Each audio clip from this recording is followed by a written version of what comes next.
How you doing? Have you ever wondered why markets go up and down? I'm going to suggest that it has far more to do with our emotions than it does rational facts. So a lot of our investment decisions as investors are spurred on by how we feel about things or how we interpret things. So today on the NZ Everyday Investor, I'm catching up with Mike Taylor, CEO and founder of Pi Funds and Juno Kiwisaver, and we're going to talk about investor psychology. I hope you enjoy the show. So do you want to take me through just what that kind of means, herd mentality? And I guess I just think immediately of sheep and watching sheep, how the majority of the time they're right. And if they stick with whatever the other person is doing, they're okay. Kind of feeds into that sort of loss aversion or the That's other right. bets And thinking about, if we talked about as assets get overvalued, they can keep going up for a long period of time because the herd keeps moving in one direction. Yeah. I like to think of an example, if you've ever been snorkeling on a reef and you see reef fish, and if one reef fish moves, they all move. And so I think of sometimes investors a bit like reef fish rather than a herd of cows or sheep. Reef fish example, they will take their lead from one contrarian sometimes. Yeah. One catalyst. Yeah. Right. And then they all just go. Yeah. So, it's important to understand and to know what the herd's doing and why the herd's moving the way they are. And that is like the trend. That's right. The trend is your friend. Trend is your friend. So you know what the herd's doing. Yeah. That's why it's important to look at charts to understand, to give yourself a picture as to what markets are doing. And, today's a good example. So let's just say it's raining outside today, but you can still have nice days in winter. That's right. But the point I'm trying to make here is that you wouldn't go to the beach today. Right. Even if you just want to have a walk. Yeah. Really, because it's wet. Yeah. So it's sort of, if the market's going up, you don't want to be going short necessarily. So you don't want to go to the beach when you know that it's raining and the forecast is for rain for 5 days. Yeah. You if really it's don't winter, want to be, it's raining, the forecast is for rain. Yeah. Don't go expecting sunshine. Gotcha. So don't be a contrarian when it's really clear what the herd is doing and what the environment is. Yeah. However, you could be like, if it's the middle of summer and it's a day of rain, you could be contrarian and go, well, I'm pretty sure it's going to stop raining. It's the middle of summer. I know it's going to happen. That's right. It's hard, though, being that contrarian, because when no one else is doing it and you've excused yourself, I guess you'll punish yourself, right? Like if you excuse yourself too early and then you miss out on all these gains, that can actually be quite painful, Yeah. Rather than avoiding a loss, the strategy to kind of excuse yourself too early, I don't know. I think being contrarian is quite a challenge. And often you do end up being wrong. If you've seen the movie The Big Short, the guy who was the one who shorted subprime, he was wrong for about 2 years, and pretty much all investors left him. So, it's hard being contrarian as an investor. And a good one where people get caught in is the value trap. Okay. So people buy stocks that are cheap on the basis that, hey, I'm going to be contrarian, the stock's gone down, and then they get caught in a value trap, is that it just stays there or keeps going forever, or keeps getting worse. Just take me through why understanding human behavior, understanding psychology actually directly ties into active management. Because you could either just tie yourself to the ETF or the index and just, you're going for it, come hell or high water, you're hanging on for dear life. And, if the market's tanked by 20%, it's okay. You're in good company. It's all right. Everybody's lost 20%. But is there a place for the everyday investor to engage in some direct active investment? And how would they do that? For me, when it comes to investing, is you've got to have an edge. And if you don't have an edge, you're going to get the average. Okay. Well said. So you have to define what your edge and what your niche is, and then you become really good at that. Okay. And that's how you beat the market. When you look at institutional investors, and they are the people who manage the majority of money around the world, there are a number of statistics that suggest that over the long period of time, a small group can beat the market. I mean, obviously, only 50% can, right? Because that's who are right. they competing against? Yeah. So, but maybe over say 10 or 20 years, it's not sort of 45% beating the market. It's more like 10 or 20% beating the market. Yeah. And there's a number of reasons for that. One is because of the fees that are charged, and the second is that there's survivorship bias. Is that either the fund manager leaves or the fund closes within that period. Okay. But ultimately, what is it that makes that 10 or 20% of group over a long period of time able to outperform the market? And typically there's a couple of reasons for that. The first is that they're operating in a niche. They might be an expert in tech, or they might be an expert in resources, Sure. or in small caps. Sure. But by becoming a specialist in a certain field, then you can derive returns that could be superior to the market. Gotcha. So you got the index, and then you really hone in on maybe it's cryptocurrencies or oil or forex or whatever it is. Yeah. And that, or even trading volatility, and that gives you your alpha, right? Your extra edge. Yeah. Okay. When you look at investors who don't necessarily have a specific area where they're not necessarily specializing in, Okay. Yeah. they outperform the market by having a concentrated portfolio. So very early on when I started investing, I looked into diversification because I was told at university that if you had a diversified portfolio, you would, that's the best way to design a structured You portfolio. hit the efficient frontier, and you're Yep. off. Yeah. However, when I looked into that, the benefits of diversification after having 20 holdings were very minimal. Right. So from going between 20 and 50 holdings, Yeah. you gained very little in additional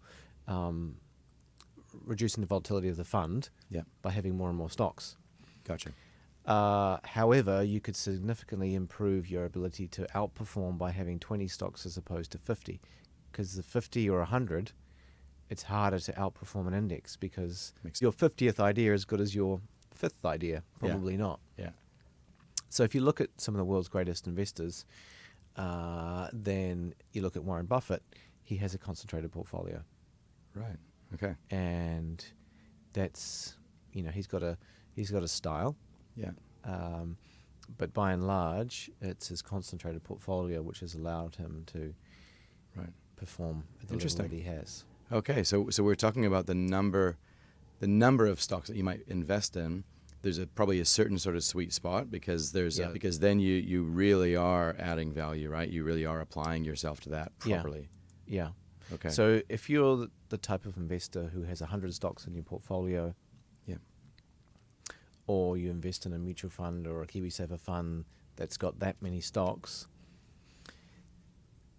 then you're better off in an ETF, in my opinion. Right, because it just converges towards what the index is. To what the index is, so you may as well choose something with the lowest possible fee. Yeah. That makes sense. There's other asset classes as well. You might look at, venture capital or private equity, because they're different from the market. They're specialists, they're niche. Yeah. So they should be able to deliver you better returns than the equity market. Yeah. Okay. So and you touched on Kiwisaver there, and I know that last time you were in, the Juno Kiwisaver was fairly new. And just to take the pulse of that and revisit that a little bit, because Juno Kiwisaver, how old is that? It's not that old, is it? No, it's depending on when this podcast comes out, it's probably just under 12 months old. Yeah. Okay. Cool. And if you know anything about Kiwisaver, it doesn't matter how long the fund has been there. It doesn't mean that one is more safe than the other. But I guess where I'm going with this is that you have unleashed an offering out there which is quite different. It's still active fund management, but it's at passive prices. How do you do that? And I guess leading on from that, I'm wondering, well, if you guys can do that, how does it work elsewhere? And are they responding yet to the value that you guys are effectively giving? So we are offering active management at passive prices. Yeah. Because I believed that Kiwisaver as a superannuation product and it's something for everyone. Yeah. So the idea is not to earn as much money off it, but to deliver the best possible results for New Zealanders. Yeah. So is that social element? Yeah. Social element. So have we get seen that a part, change yeah. in? So Yeah. some of the providers have lowered their fees, Yeah. but some, not all. Yeah. And so I think the biggest provider has not touched Yeah. their fees. Gotcha. And when I've spoken to other managers, other active managers, Yeah. they think I'm crazy. Yeah. They think you're crazy because it's like, what? This is the Why are you best doing this so cheap? Yeah, this is the best gravy train we've ever seen. Why aren't you playing Yeah, why aren't you playing the game? Yeah, because most Kiwisaver providers, it's a percentage based on funds under management. So the bigger your fund, the more fees you're paying. Yeah. Yet what you've come to market with when you launched Juno was, or it is now anyway, it is a flat fixed Yes, we have fee. flat fixed Yeah. fee structure. So we're about helping more people. So we want more members. Yeah. We can help more people rather than having more funds under management. Gotcha. Okay. Yeah. Interesting. So, and I remember when we spoke about this last time, you were talking about, well, your biggest target effectively was getting a bit more of this market share out of the banks. Do you see, like thinking about the last 12 months, do you see that the banks are just going to roll over and let you take their market share, or are they fighting back? Are they responding with lowering their fees? Well, it sounds like not really. Or doing anything else? Is there much changing in the Kiwisaver space? Yeah, I think there is becoming more and more awareness as to, am I actually paying fees? Yeah. I thought my Kiwisaver was free. That's right. Isn't it a government thing? Isn't it guaranteed? Yeah, all that kind of stuff. So It's a savings account, surely. I think what's happened with new entrants like Juno is we are raising awareness about Kiwisaver, Yeah. but that's not an overnight thing. No. You know, it's going to take another decade really before we get the level of knowledge that we actually need to have about our superannuation Yes. as Kiwis. So Like you say. the average superannuation balance, Aussie superannuation balance, is about 100,000, Right. and ours is 20,000. Right. So we've got a long Yeah. way to go. And I suspect their Catch up. contribution rate is significantly higher than what it is as well, right? Yes, Here. that's right. Yeah, Yeah. 10%. Yeah, 10%. So we're never going to catch them. No, not at this rate. basically. So yeah, the best thing we can do is, and what we are doing is we're raising awareness, Yeah.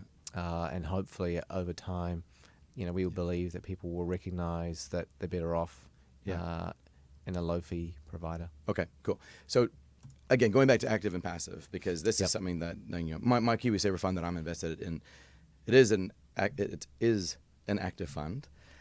I understand the reason though why you would consider a passive fund. If we look at the argument for the passive investment style, Yep. low fees and probably decreasing fees over time as technology makes it easier, but you really are just taking a slice of all the action and you're going along for the ride. With Kiwisaver, specifically with the Juno style, the management style that you guys are employing, going back to what we were saying before, are you saying that with your Kiwisaver, your portfolio allocation, do you have fewer stocks in that compared to some of the other active managers? Yeah, we do. Okay. So, we've got sort of 25 positions. Okay. Yeah. Which means that you can actually engage with that, right? Like you're actually in that. We're you know what's going stock on. picking, I guess. You are stock picking. Okay. Yeah. And when we had you on the show, it was around October, and you had a good amount allocated to cash possibly because of all the indicators. How active is the active? So we've reduced our cash allocation Right. this year Okay. to get back into the market. Is it likely, based on your performance going way back when you first started, if there is a serious pullback, and I'm not going to hold you to this, but how confident are you that you're going to be actively moving people's funds into safer asset classes? Well, the thing Time at goes the on. end of the day, we have three funds. We have a conservative, a balanced, and a growth. Yeah. So our growth fund does have to be relatively fully invested. Yes. We can't, otherwise we move in the scale from a growth to a conservative. That's right. You're changing the label, right? Yeah. So Yeah. we've only got a certain amount of latitude. We do have to remain Yes. with a certain portion of the money in the market. Yeah. So I think actually to be a growth fund, you have to be 80% invested Sure. at all times. So Right. we've slipped down.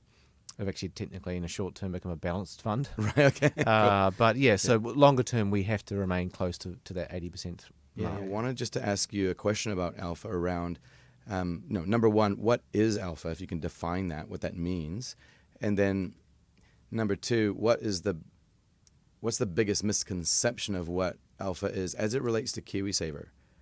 You get where I'm Yep. going there? Yep. Yeah. So do you mind speaking to that? Okay. So to bring up another Greek letter Yeah. is beta. Okay. So beta is the market. So if the market goes up 10%, that's the beta return. Yeah. Alpha is the difference between what you make in the market. Okay. Alpha to beta. So Gotcha. if you make 13%, the market makes 10, your alpha's 3%. Okay. Cool.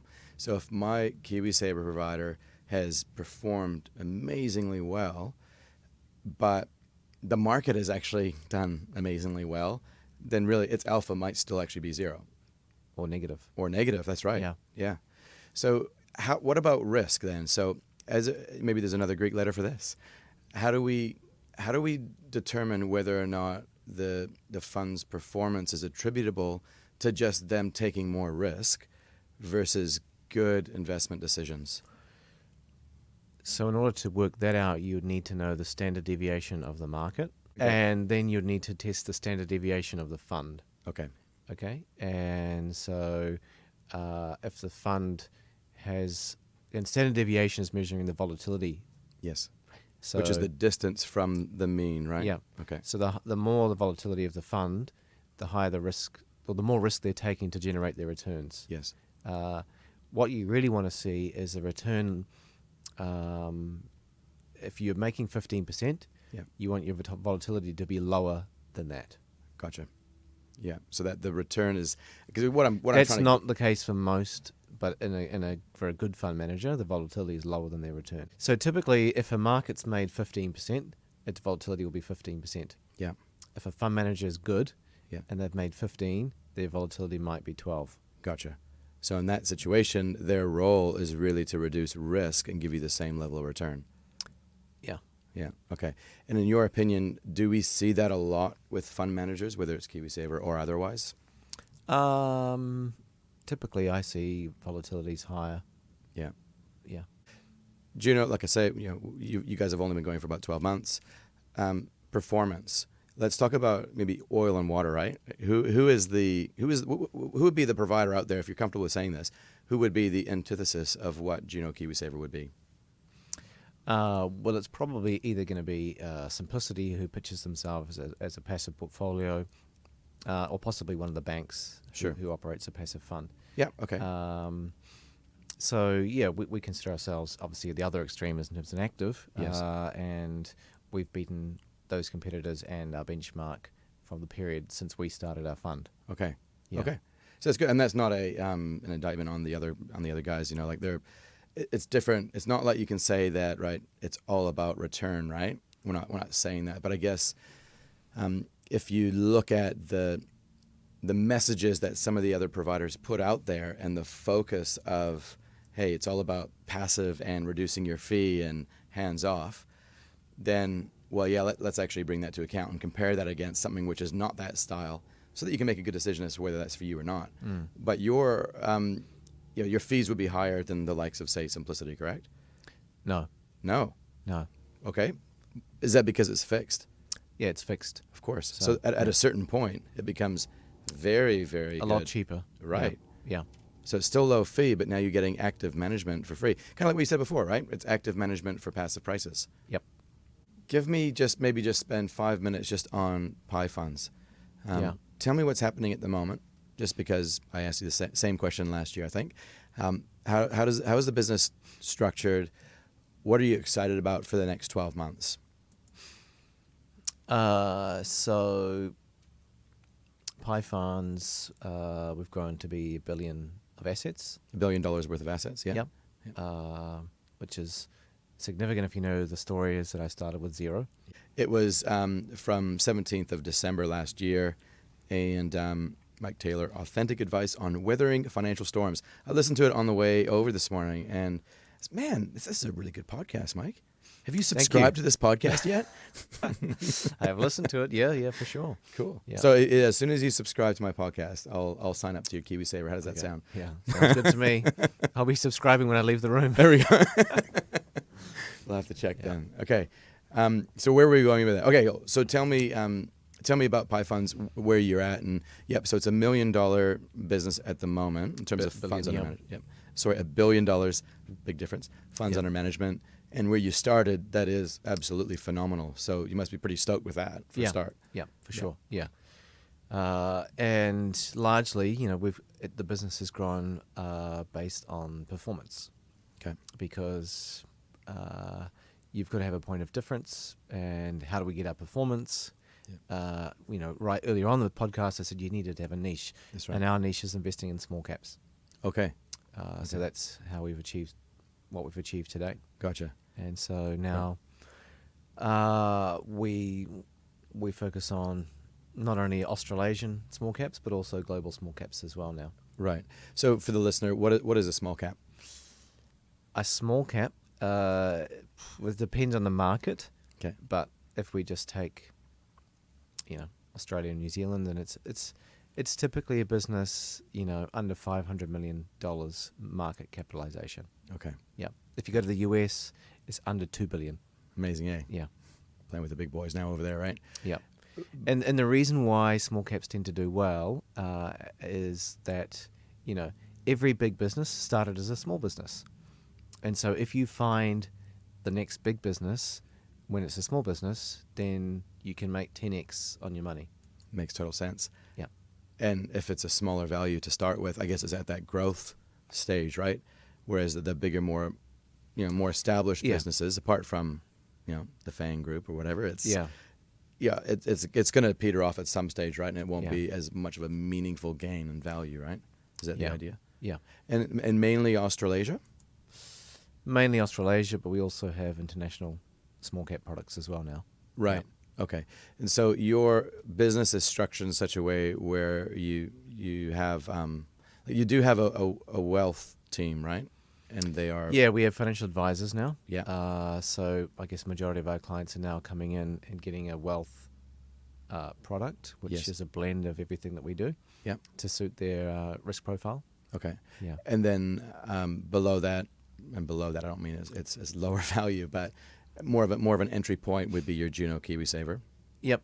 Yeah. Yeah. That people can come in through our Kiwisaver product. Yeah. Or if they have a small amount, they can come in just directly without advice into a Pi product. Right. So they can just buy that directly. Yep. Gotcha. And so and that pretty much is the overarching business and the magazine, right? And the magazine as well. Yeah, we run an investment magazine called Juno. Yeah. Magazine. Yeah. It's good. My wife finally bought me a subscription to that for Christmas. Nice. It's good. It's like the one magazine that talks about money that I've found in New Zealand anyway that I found is actually kind of I get it. It's palatable. Yeah. It's meaningful content. It's good stuff. Oh, good. Are you pretty happy with how it's gone? Yeah, I mean... well, you're not going to say that you're not really on this podcast, are you? No, I'm not. But it is genuinely going really well. I Yeah, mean, that's good. Kiwisaver, for example, we're kind of getting today. Some days now we're adding 30 new members a day. Yes. And the magazine readership's over 50,000, which is huge for New Zealand. Yes. Yeah, because New Zealand is not big. Yeah. Yeah. Okay. Sweet as. Any parting words of wisdom, Mike, before we leave it there today? I always say about investing is if you haven't started, get started. That's And good. the more time you have, compounding is the eighth wonder of the world. So the more time you have in the market, the more money you'll make. Yeah. And really it's just about making regular contributions to your investment portfolio. Well said. That is perfect. Thank you very much again, Mike, for your time. Appreciate it. Thank you. All right. Catch you next time. Thank you.